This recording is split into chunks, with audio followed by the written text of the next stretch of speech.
Okay, my name is Bobby Vaught. This is lesson 12 in the series Everything You Need to Know to Understand Investing. Don't forget to hit the subscribe button if you're new to this channel. I put a link to lesson 1 in every lesson, and then in addition to that, each lesson has a link to the next one. So they're all easy to find. A link to lesson 1 will be in the description below. If you're new to this channel, you go back to lesson 1 and you just go through the whole thing. Okay, so we still have quite a few things to cover after today.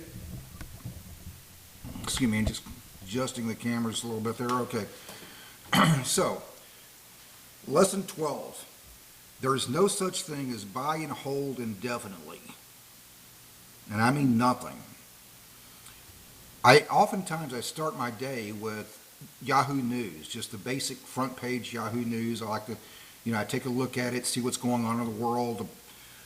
Obviously, a lot of political stuff going on right now, the geopolitics, the changes in technology. Yahoo must know the kind of things, their algorithm knows the kind of things that I'm interested in based on what I click on, obviously, because every single day when I bring up Yahoo News, I see these articles pop up. 3 dividend stocks to buy for 2024. 2 dividend stocks to buy going into 2025. And this is the one that really gets me.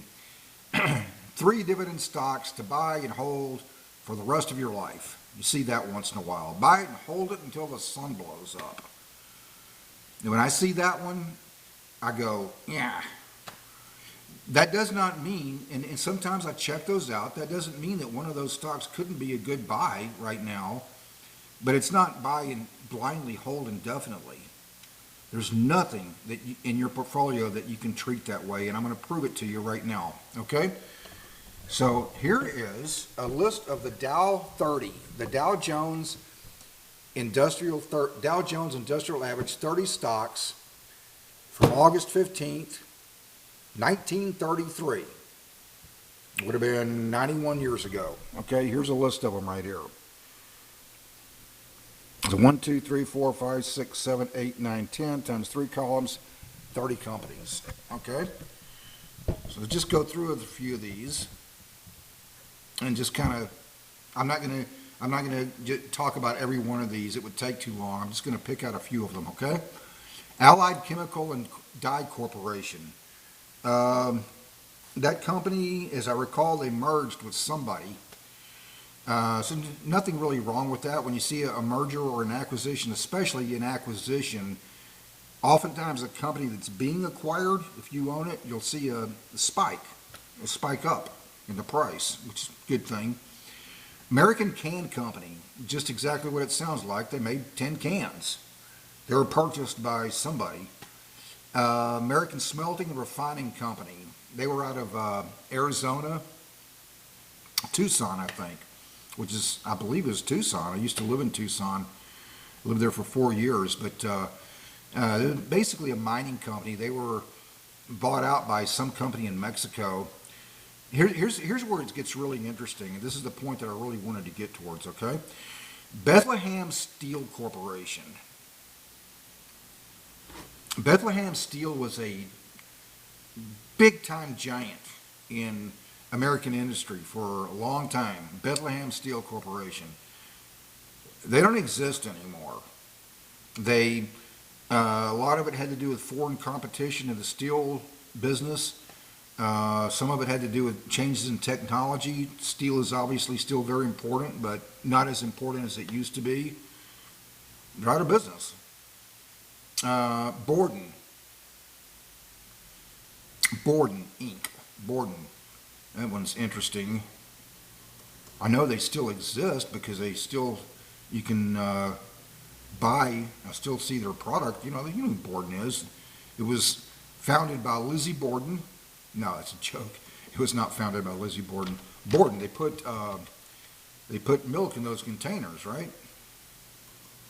I don't remember the last time I took a look at Borden as a stock. It's an interesting, trying to find out why here, it just doesn't come up. Borden.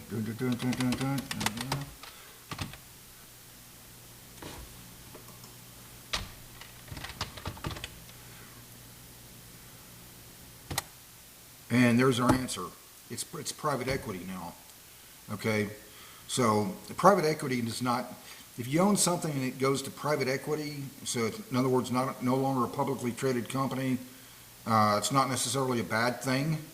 You're going to end up getting bought out, your shares, even if you didn't want to sell.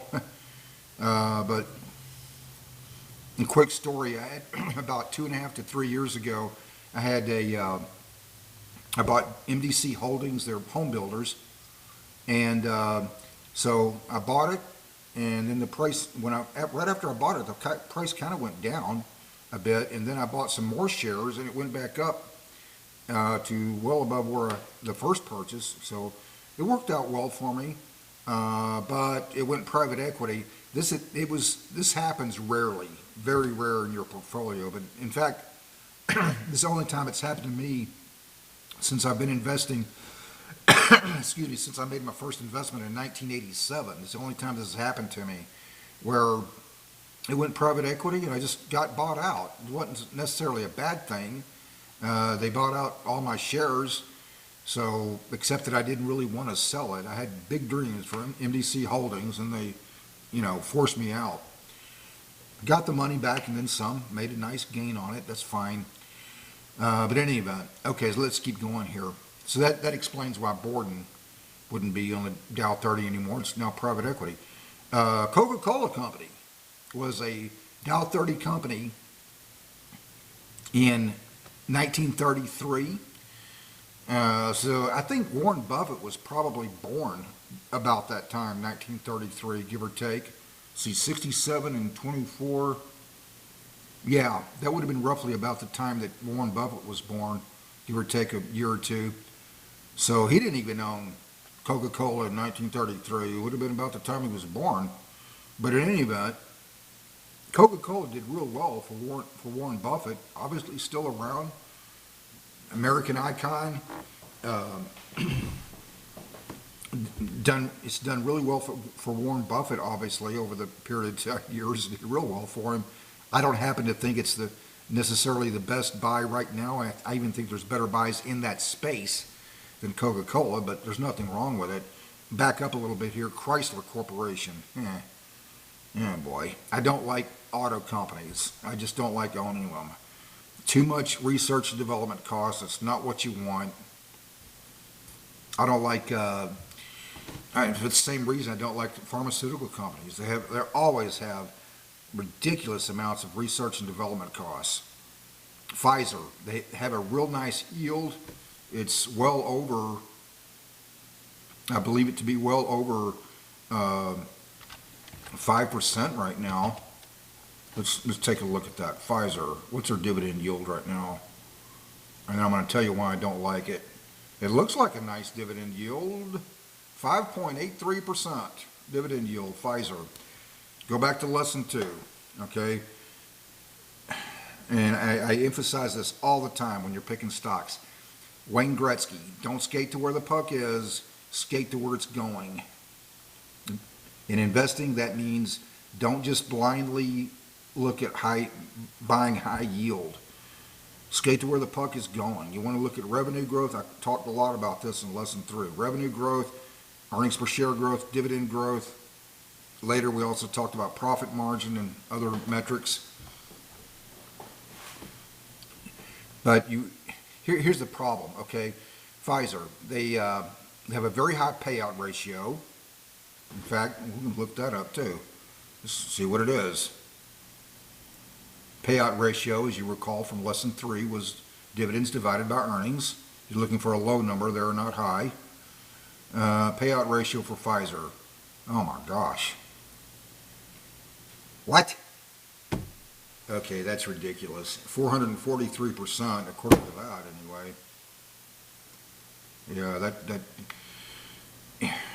Yeah, you're looking for something less than 50% typically. Not everything in my portfolio has a payout ratio under 50%, but you'd like to see that. And that, coupled with revenue growth and earnings per share growth, means they have a lot of room to grow the dividend. Pfizer is typically growing the dividend about 2% a year. It's not what you want. You'd much rather have something paying a 1% dividend yield or even less, let's say 1% dividend yield, but they're growing the dividend at 10% a year, than something that's already paying a yield. Yeah, stop that.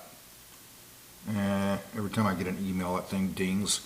Okay, so you'd much rather have that than something already paying like 6, 7%, or even 4% or 3, but they're only growing the dividend at 2% a year.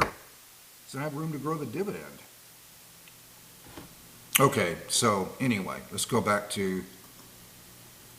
here. So Eastman Kodak Company, Kodak, they're still around, actually. It's almost become a penny stock now. I have no doubt that in August 15th, 1933, it's now like something $5 and change per share. I have no doubt that in August 15th, 1933, somebody bought Eastman Kodak and at that time did real well with it, really well, or at least reasonably well, for probably about 40 years, maybe even a little more.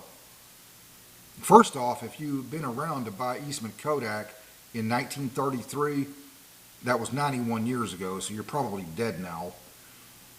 But in any event, so somebody who bought Eastman Kodak in 1933 did real well for them a long time. I also have no doubt that if they left it to somebody else and their descendants continued owning it, at some point they got hit really hard. They did not have to happen to Eastman Kodak, but they didn't keep up. They didn't roll with the punches. They didn't stay up on things and evolve. General Electric Company, it's still around. That was a Dow company in 1933, and I think it's a Dow company now. I'll take a look here in a second. So let's just go ahead and do that now so I don't forget. I'm almost sure of it. No, they're not. They're not a Dow company now.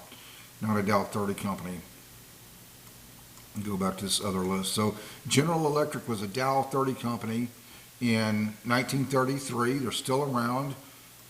I don't happen to think it's a particularly good buy, looking at the metrics and so forth and all those metrics that we've talked about in previous lessons, but in any event, let's keep going. General Foods Corporation, General Foods, Post.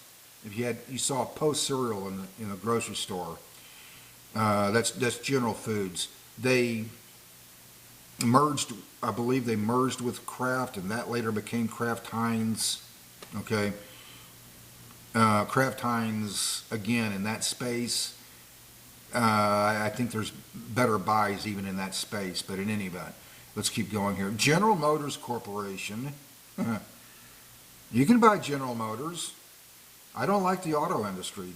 They have a lot of R&D costs. General Motors, as you know, when did this happen? Roughly, this is 2024, I'm thinking roughly 15 years ago, give or take. I don't remember exactly when. Somebody can check that out if you like.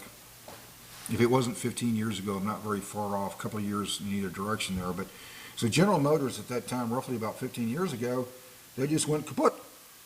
So the shareholders, even the bondholders, got stuck. Then they reemerged as the new General Motors. IBM, International Business Machines Corporation, was a Dow 30 company on August 15th, 1933. And I'm sure they still are. Looking at the list here, yes, they are. Okay, so IBM, which I find interesting because IBM was the first stock that I bought in August of 1987. It's 37 years ago this month. And it did well for me. It did well for quite some time. In early part of 2012, I was looking at it, and I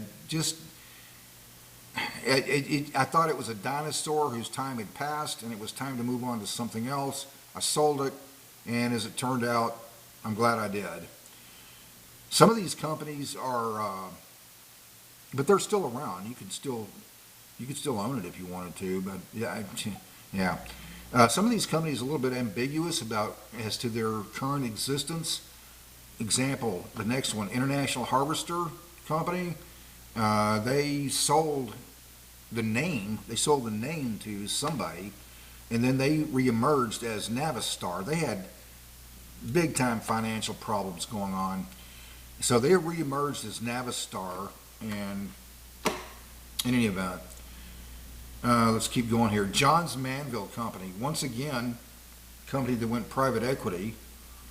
This was a Johns Manville. They made roofing supplies, building supplies, and the like. It was a Dow company in 1933 and continued to be for many years. And then it went private equity. Not necessarily a bad thing if you owned it. They had to buy your shares, but you just don't own it anymore. Another motor company, 1933, part of the Dow 30. Nash Motors Company. I have no doubt that somebody who bought Nash Motors in August of 1933,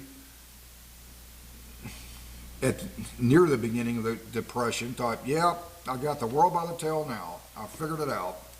Well, they, somewhere around the mid-50s, I think it was about 1956, give or take, they just kind of went, nope, kaput.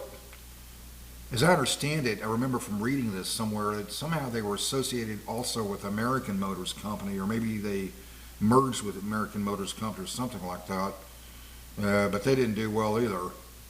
I actually owned an AMC Gremlin about 40 years ago. Stupidest, ugliest looking car you can imagine. A purple AMC Gremlin. If you have to name your car a Gremlin, not a good sign. Anyway, Procter & Gamble Company, that's good. They're obviously still around, and one of the dividend kings or dividend aristocrats. I forgot how many years now it's been, something like, I believe it's over 60 consecutive years now of raising the dividend. Not a growth company, but there's nothing wrong with owning it. I'm skipping some, Sears. Sears Roebuck was a Dow 30 company in 1933. Not even going there. The Texas Company, that's what it was called at the time. That later became known as Texaco. I don't remember what year from reading about it. That later became Texaco, which, as you know, later merged with Chevron, so it became Chevron Texaco. You have the big three, or Exxon merged with ExxonMobil, ConocoPhillips, and Chevron Texaco. I look at Chevron Texaco once in a while. Nothing really wrong with it. I happen to own ConocoPhillips, but in my own evaluation, I don't really see anything wrong with Chevron. But if you own it, keep track of things, keep up with what's going on. United States, I'm skipping some of these. I'm trying to not to make this too long here. I'm getting towards the end of the list here. United States Steel Company. If you're a lot younger than I am and you watch old movies, it can tell you a lot about the culture, including even the business culture at the time, if you just kind of have your antenna up for it. The movie The Godfather, I think that was the first Godfather movie. I think that was either 1972 or 1973. In case you haven't seen the movie, I'll set this up real quick. So Michael Corleone, actually his father Vito first, and then Michael Corleone takes over the business. He's Cosa Nostra, and his big dream is to make the family business legit. He always talked about that. I want to take this legit. That was his big dream. He wanted to get out of stuff that Cosa Nostra would do and exclusively into legit businesses. That was his big dream. It never materialized. It never worked out for him. But at one point, when things were kind of looking better, one of his allies, one of his cronies says, Michael, we're going to be bigger than U.S. Steel. U.S. Steel? And it tells you a lot about what the business culture was like at the time. You would not have wanted to own U.S. Steel from 1972 and continued owning it up through August of 2024. But it was an American iconic company. Woolworth, that's the last one on the list. Woolworth. Yeah. Yeah, I'm in Corpus Christi, Texas. They had a Woolworth here. It closed. I think it was late 80s, maybe. Late 80s, early 90s, late 80s, something like that. Woolworth. For the much younger crowd, if they were like five and dime stores, the Woolworth. You would, you'd go and you buy household items and the like, and you can buy ice cream and whatnot. A lot of towns had a Woolworth, and a lot of people liked it, but they don't exist. Yeah, they're gone. Okay, so the point being, and if that doesn't prove it, I don't know what does. You cannot just blindly buy and hold forever anything. I have both Apple and Microsoft in my portfolio. Does that mean I'm going to own them 10 years from now? I have no idea. 20, 30? If I do, then at some point, turn that off. If I do, then at some point, then my fiance, Elena, she's 20 years younger than I am, she would inherit it. Then it goes to her two children. She has two children from a previous marriage. I love all three of them very much, Elena and her two children. So, and then maybe they leave it to their kids and so on and so forth. That's the general idea. It's the way you hope things happen. But, so Apple and Microsoft both in my portfolio. Does that mean they should still own them? Those descendants should still own them 100 years from now? Maybe. I don't know. Nobody knows. You have to stay up on this stuff all the time. When I was, before I made my first investment, as I told you, it was in August of '87. That was IBM. I don't own it anymore. But there's a reason I remember this, because I'm associating it with something else. 1985, about 2 years prior to that, someone was telling me I should buy payphones. You could actually own a payphone, just like people own these boxes where you rent movies. You could own a payphone. You could own more than one. You could buy as many as you have the resources and the willingness to buy. Am I very thrilled that I did not buy a payphone, get into that business in 1985? Well, yeah. I mean, obviously, it's pretty obvious why they didn't do very well. I mean, Superman is not going to save the world. You know why? He can't find a phone booth anywhere to change clothes. What's he supposed to do? Use a dumpster? There are still a few payphones around. The last time that I remember needing to use a payphone was probably 12 years ago, 10 or 12 years ago, and I found one, and then the darn thing didn't even work.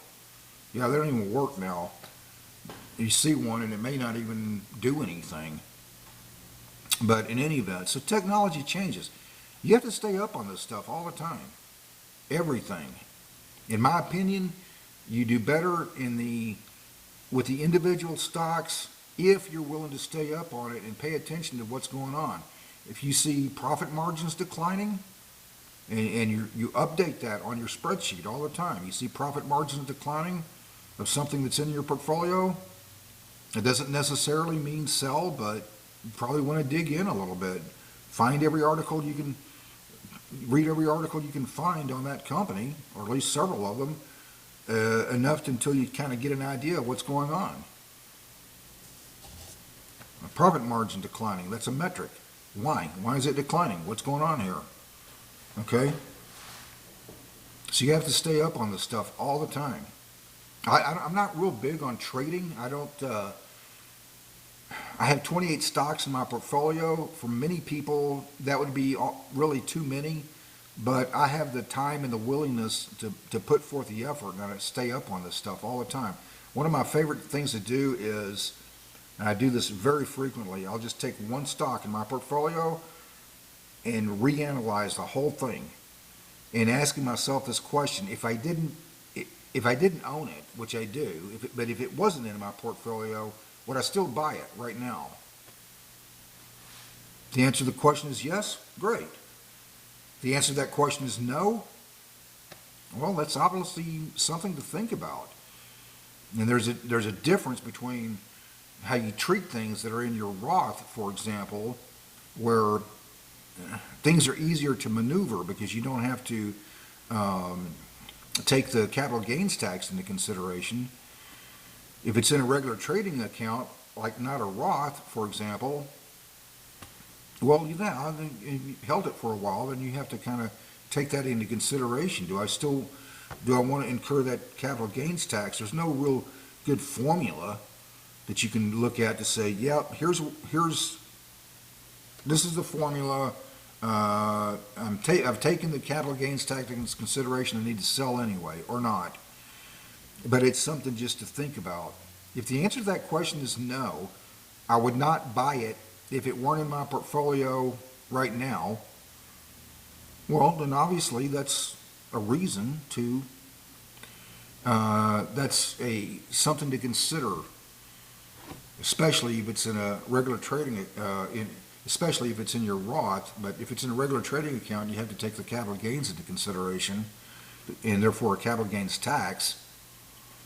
But it's just something to think about. If the answer comes up no, I wouldn't buy it right now, maybe that's not a good sign. Okay, so probably on average, once or twice a year, I see something and I go, you know what? Maybe that did well for me, but time to move on to something else. Nobody likes paying taxes, but on the other hand, I mean, let's face it, if you end up having to pay a capital gains tax, it means you made some money, right? And that's just the way it goes. So in any event, you always want to have a list of about 10 or 12 stocks. Did I say this already? I think I did. You always want to have about 10 or 12 stocks you've already analyzed that are ready to go. So if you don't like something in your portfolio, you got some choices there. You may sell it and just buy more of something that's already in your portfolio, or you got another player on the sidelines here, perfectly good player, that another left guard that you can stick into the lineup, right? Okay, so I'm going to leave it right there. I don't want to make this too long. So, just the main thing I wanted you to get out of this is there's no such thing as buy and hold indefinitely if you're just picking your own stocks. The second thing I wanted you to get out of this, in my opinion, despite that, you're better off picking your own stocks if you're willing to put in the work, if you have the time and the willingness to keep analyzing. If you don't, then the third thing I wanted you to get out of this is there's absolutely nothing wrong with just going to an index fund, 3 or 4 dividend growth ETFs, 3 or 4 good ones. We'll talk about that in another lesson. 3 or 4 good dividend growth ETFs, and just kind of relax, okay? There's never anything wrong with that. Okay, so that's lesson 12. No such thing as blindly buy and hold indefinitely. So I'm going to leave it right there. Don't forget to hit the subscribe button. Lesson 13 will come out sometime this weekend. I plan on doing it on Saturday. It could be on Sunday, but if you're subscribed, you'll know exactly when it hits. You'll get a message, right? So until this weekend, I hope life is treating you well, and see you then.